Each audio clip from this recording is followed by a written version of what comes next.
Bonjour à tous, j'espère que vous allez tous très bien. Donc dans cette vidéo, je vais vous faire une unboxing d'un jeu dont je ne sais pas du tout ce que c'est, car j'en attends deux.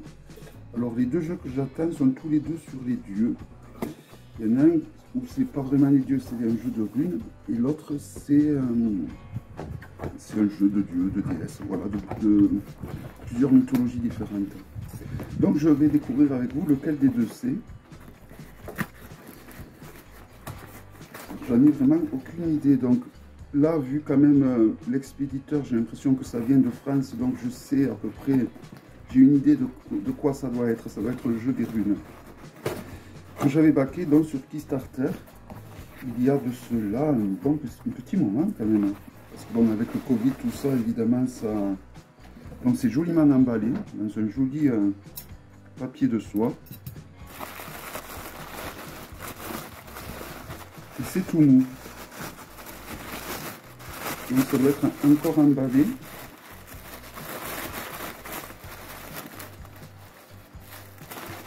C'est super bien emballé. Hein.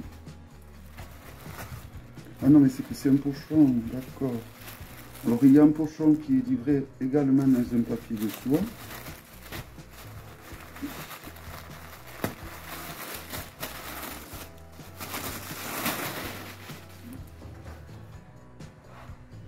Voilà, un joli pochon. Enfin, un pochon.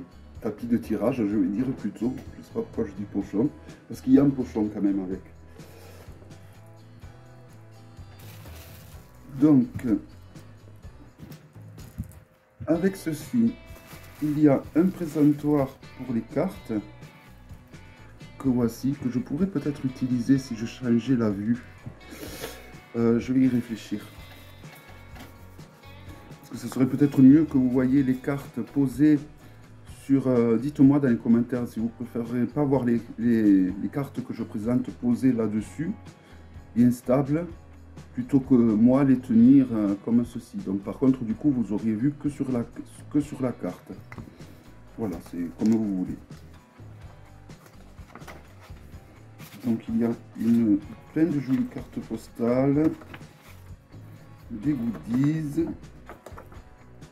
un petit mot de remerciement,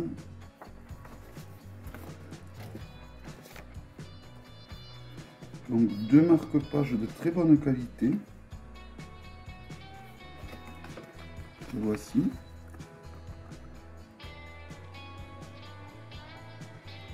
Donc le dos, on voit l'arbre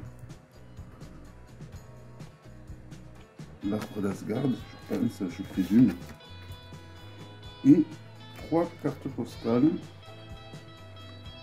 Donc elles ont toutes le toucher-pêche, le fameux toucher-pêche qu'ont certains jeux de tarot ou d'oracle. Voilà, ça vous donne une idée du ton et des couleurs qu'il va y avoir au niveau du jeu. Et des petits stickers, donc un ici, un autre ici et un autre que voici. Voilà.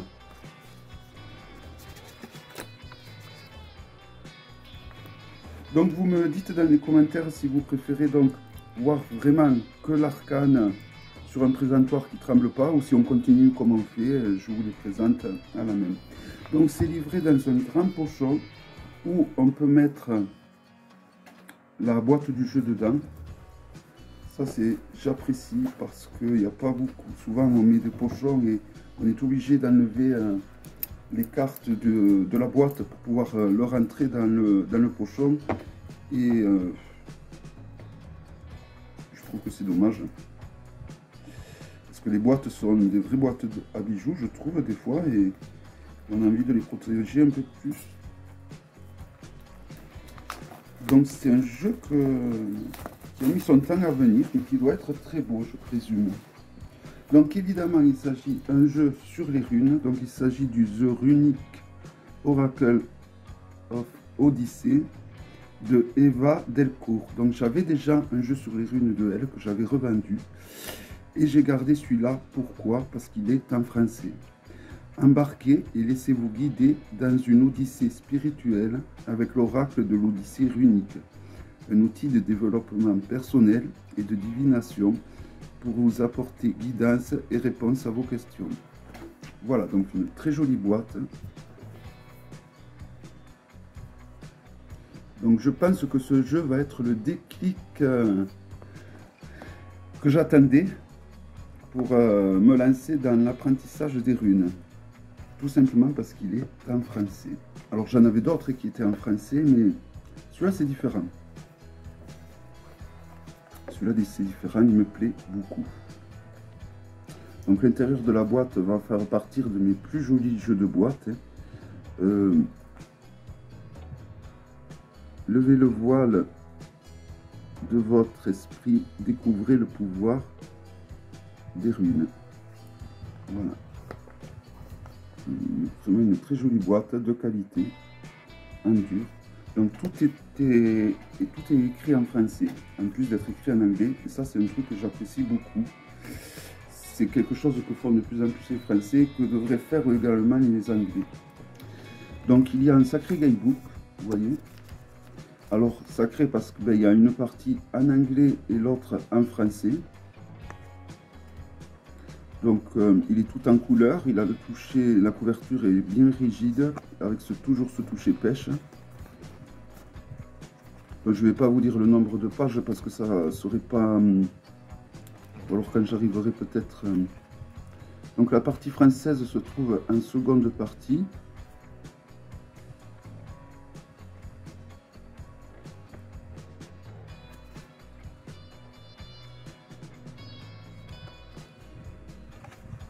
Ah non, c'est de l'autre côté, ok. Donc, voyons s'il y a le nombre de... combien de pages il y a exactement. Donc ça fait quand même pas mal de pages. Hein. Il y a 132 pages. Voilà, donc ça fait quand même tout ceci. Évidemment, moi je vous conseille, pour enrichir les connaissances, les livres de Julie Codon. Je vous les ai déjà présentés. Elle est experte en runes et je ne peux que vous le conseiller. Au niveau des tirages, il y a un tirage à 3 cartes. Donc c'est en couleur. Le fameux tirage en croix. Un tirage plus complet à 1, 2, 3, 4, 5, 6, 7, 8 cartes. C'est pas vraiment une carte, j'ai l'impression, mais c'est 8 cartes sur la table quand même. Et un autre tirage, donc 1, 2, 3, 4, 5, 6 cartes que voici. Voilà. Et après, donc, pour chaque rune, vous avez donc l'explication qui est en français évidemment. Alors voilà pour la première rune, vous avez donc 2 pages, plus une autre page et le dessin qui correspond à la rune. Ensuite, on regarde pour la seconde rune.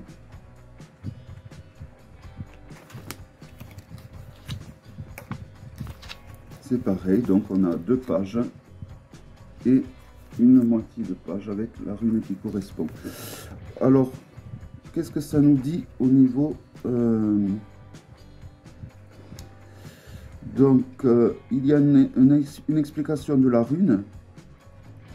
Il y a le sens divinatoire, la signification renversée, les correspondances avec l'élément, l'arbre, la plante, les pierres, les animaux, les signes du zodiaque, les planètes et les satellites, etc., etc. Et les différents noms par lesquels elle est appelée. Ça, c'est très intéressant parce que, en fonction des fois des auteurs ou autres, une rune peut des fois avoir un nom différent, qui reste au niveau de la prononciation souvent identique d'ailleurs, hein, mais voilà, c'est bon à savoir. Voilà, donc un livre qui, à lui tout seul, quand même permet de s'en sortir au niveau de l'interprétation. Alors, les cartes ont le contour noir, il me semble, ou bleu foncé, je dirais, bleu foncé mat, ou vert foncé mat. J'ai du mal à donner une couleur, en fait. Le dos est magnifique, on retrouve toujours le fameux arbre runique. Les cartes sont d'une qualité excellente, rien à redire, très épaisse. Si on le compare à un Grimaud, elles sont plus larges, un petit peu plus larges, et la hauteur est identique, on va dire. Et donc c'est parti pour la présentation. Donc il y a une carte de remerciement. Voilà.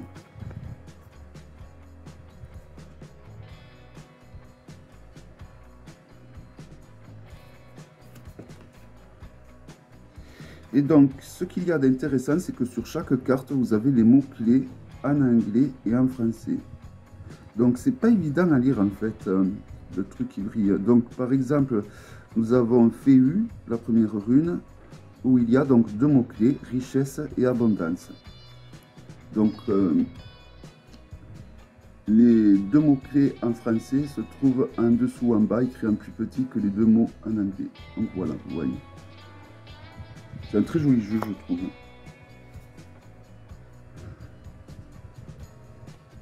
Et le fait qu'il y ait comme ça des petits mots-clés sur les cartes au niveau des runes, quand on démarre l'apprentissage, et rien de tel pour commencer à apprendre. Moi, c'est comme ça que j'ai vraiment fait rentrer les définitions, les mots-clés du tarot de Marseille, en écrivant sur les cartes, jusqu'au jour où j'en avais plus trop besoin, et voilà. Donc évidemment, ces deux petits mots-clés, alors là nous sommes à la rune Kénaz, nous avons comme mot-clé créativité et connaissance. Donc créativité, ça peut vous amener sur d'autres mots-clés, comme connaissance peut vous amener sur d'autres mots-clés. C'est ça qu'il y a d'intéressant. Connaissance, ça peut être aussi l'apprentissage, connaissance, ça peut être aussi le transmettre les connaissances. Ça peut être créer peut-être un groupe pour initier des personnes. Voilà, donc je trouve que ce jeu est très intéressant de par ces deux petits mots-clés, mais qui ne sont pas... Enfin, ça dépend comment s'éclairer. Moi là, il faudra que je trouve un autre endroit, je veux dire, excusez-moi, pour m'en servir, parce que les lumières que j'ai dans cette salle ne sont pas adaptés à bien lire les mots-clés sur les cartes. Mais bon, c'est parce que j'ai pas une bonne luminosité dans cette salle.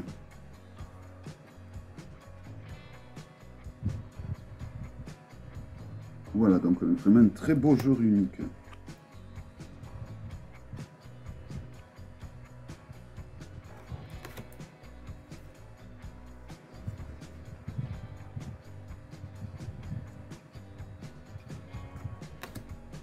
Qui va me faire, je crois, le tri dans les jeux uniques que je possède. Du coup, je pense que je vais en vendre pas mal que j'ai, que je n'utilise pas.